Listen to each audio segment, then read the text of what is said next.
Welcome back to Open Hand Farm. I'm Penny, and yesterday my oven decided to just stop heating. For a girl that bakes bread almost every day, that's an issue. I got to thinking about what kind of bread can I make that I don't need an oven, because I'm supposed to have some ladies come this afternoon and I wanted to provide a treat for them. So I came up with the idea of English muffins. I haven't made these in a long time. I don't know if you have ever made English muffins, but they're very different than what I always thought they were made like. I figured you just stick them in the oven and bake them like everything else.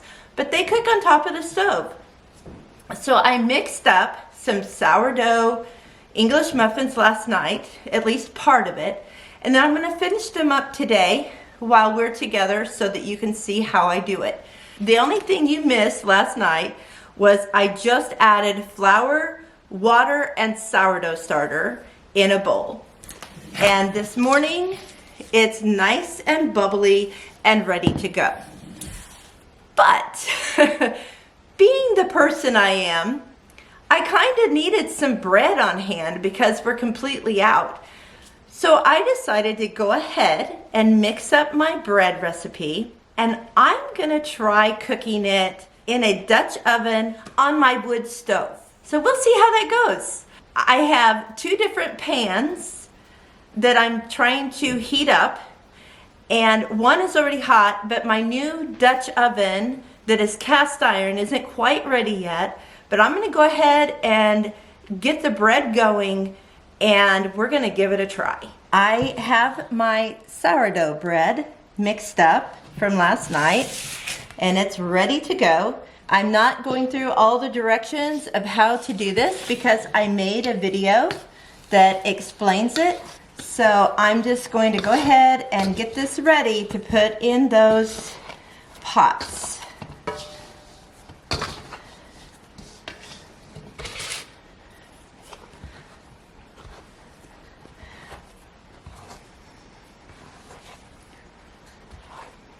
I'll leave a link in the description box to the video that tells you how I make this bread.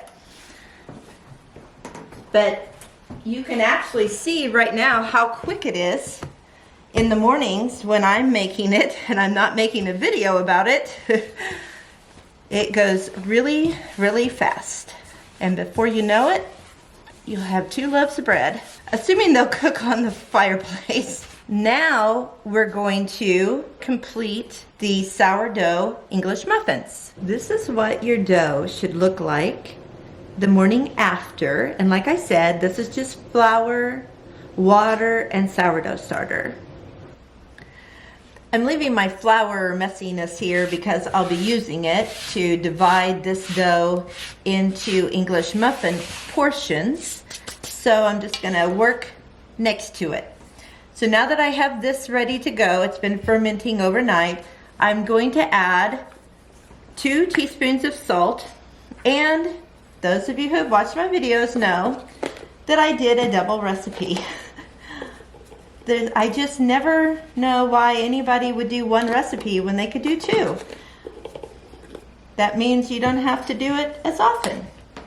Okay, I'm also going to add 2 teaspoons of baking soda. This is really going to bubble it up. And 2 tablespoons of honey. Honey's not a real easy thing to measure, so I'm going to go over a little bit because I know that I didn't quite get all of that out the first time. Now we stir all this together, and it's not the easiest thing to stir because it is very thick, as you can see. And sometimes you just have to get your hands in there to do it, but it needs to be mixed well. I'm gonna try using my spatula thing here because then I can scrape it off the sides and hopefully get it mixed in better. When all else fails, throw it out on the table and work it there. Add a little more flour. This is a very odd consistency, but If you've eaten English muffins, you'll know they're kind of dense. I don't know, they're just different. It's like it's got air all in it and I can't even push it down. So if you're doing it and you're thinking this can't be right, it is. All right, I'm gonna say that's good. It's very wet. It's nothing like bread dough. I wish you could just reach in here and feel it so that when you make it, you won't think you're wrong. We're going to divide it into 12 pieces. Only mine is a double batch, so I'll need more than 12. And of course, these don't have to be exactly the same size, but you want them close because when you are cooking them, you'll want them to cook evenly. You don't want bigger ones, it'll take longer. Okay, I need 12 here and 12 here. 6 on each side. Mark's checking my fire for me. How are we doing over there for our bread? It's warm. All right, 24 pieces. Some people just take these and drop them in there as messy as they are. But I like mine to be a little bit more nice looking. Just kind of wrap it over itself and make a little like ball shape. So I've got quite the mess here, but I got all of my little English muffins done. Now I'm going to start cooking them. I'm heating my cast iron up. You don't want it real hot because English muffins have a tendency to cook on the outside before they cook on the inside. You can see that my seasoned skillets are shiny because the oil is being activated by the heat.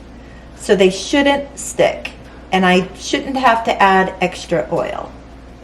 Luckily my stove top works, just not my oven. I've turned the heat on to not quite medium.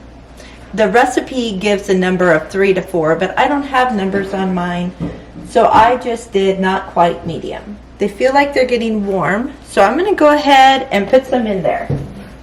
Now the goal is that you only flip them one time.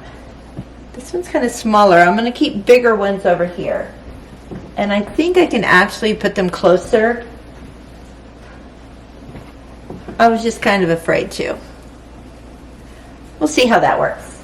The more flour you have on the bottom, the more brown that side is going to be.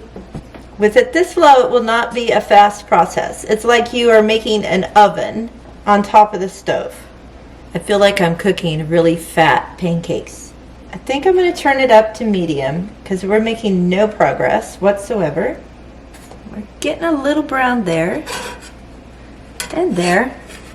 So apparently the English muffins that you get at the store were cooked with a ring around them. So it's like a ring that you put in the pan and you put your dough in it, and that way they're all exactly the same size and shape. I'm not going to worry about that. Okay, we've got some brown on them here. I'm going to flip them over, and they're definitely kind of rising up as they hit that skillet. These are so tight in here. I wonder if I could slide one in here because there's just no room. Okay. That wasn't quite brown enough on the bottom. Let's see what these are. You don't want to put them really close. I have now learned my lesson. I probably learned that before, but I didn't make a note about it. So anything that you learn about what you're cooking, make sure and make note of that on your recipe. So I'm going to do that right now. Do not put close together. You can see the thickness of them after they turn over. They kind of rise up, and I'm turning my heat down a little bit because I want them to cook inside. If you don't get them quite done inside, you can put them in the oven to finish cooking them. But obviously, I cannot do that today. So I need them to finish cooking in the pan. And some of them are getting a little brown. So I'm gonna flip them over, even though I'm not supposed to. Let's see what happens if we turn them into an oven, basically. I need to check the bottoms here. They're getting pretty brown. So I'm gonna turn it to low, all the way low. So I guess I should have left my heat down. We're learning as we go. So far they have been cooking for 8 minutes. Don't go big, go small. I'm gonna go ahead and take up some of these smaller ones. That one might be a little doughy still. Once they're just almost there, they get there pretty quickly. Okay, almost 12 minutes and they're all done. And they're not too dark. We have a couple that are a little dark. I'm gonna turn those off. But that's not too bad. I think overall, they look pretty nice.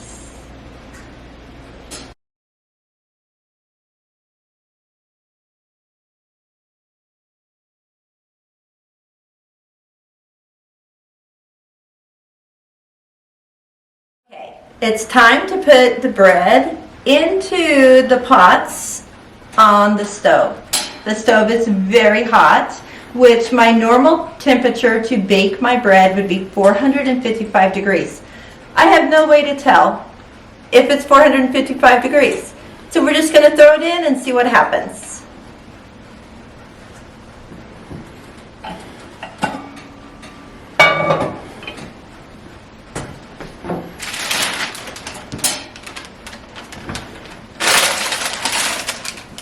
It's been 30 minutes. I'm just gonna take a peek. Oh my goodness, can you see that? I don't wanna leave the lid off too long because it'll let all the steam out that's cooking them. They're at least rising. They're cooking, I'm so excited. Okay, I'm just gonna leave them for 20 more minutes because I normally cook them 50. I see that they are making progress and I don't want to keep opening the lids. So I'm going to go 50 and we'll see what happens. Okay, it's now been 50 minutes. So I'm going to check the bread. If it looks like it's done, like it usually does when it's in the oven, I'm going to check the temperature and it should read anywhere from 190 to 200 degrees. I'm going to check it even though it doesn't look done, and just see what it says. Oh, it reached 200 degrees. So that would indicate the bread is done. It's just not browning on top because it doesn't have the heat from the top. Let's check this one. Whoa, that one doesn't look so done, but we'll see.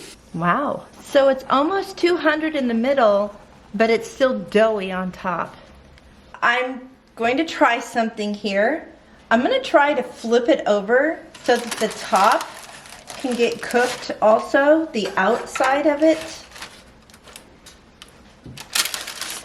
Not sure how to go about doing it.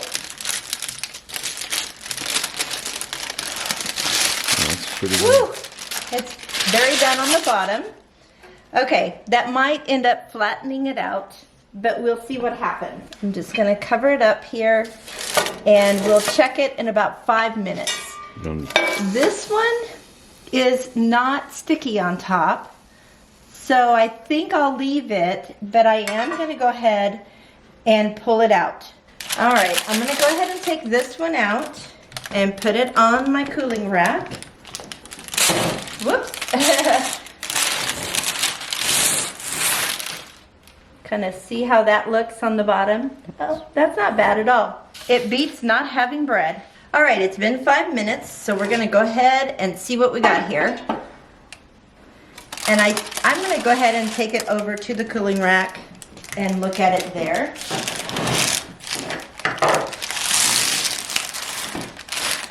Okay, that's a more finished top. It's still a little soft in some places, but I think that once the steam is not there, it's gonna feel drier. Like this one does too. It has definitely gotten more of a little crust on it as it cools. Thanks for watching today. I know it's been a little strange doing some things out of the ordinary, but I love trying different things. I've often wondered if we didn't have electricity in the winter, could I cook on the stove? apparently I can. I mean, it's not perfect, but if it meant having bread or not having bread, I'll take it. So thanks again, and blessings on you and yours until next time.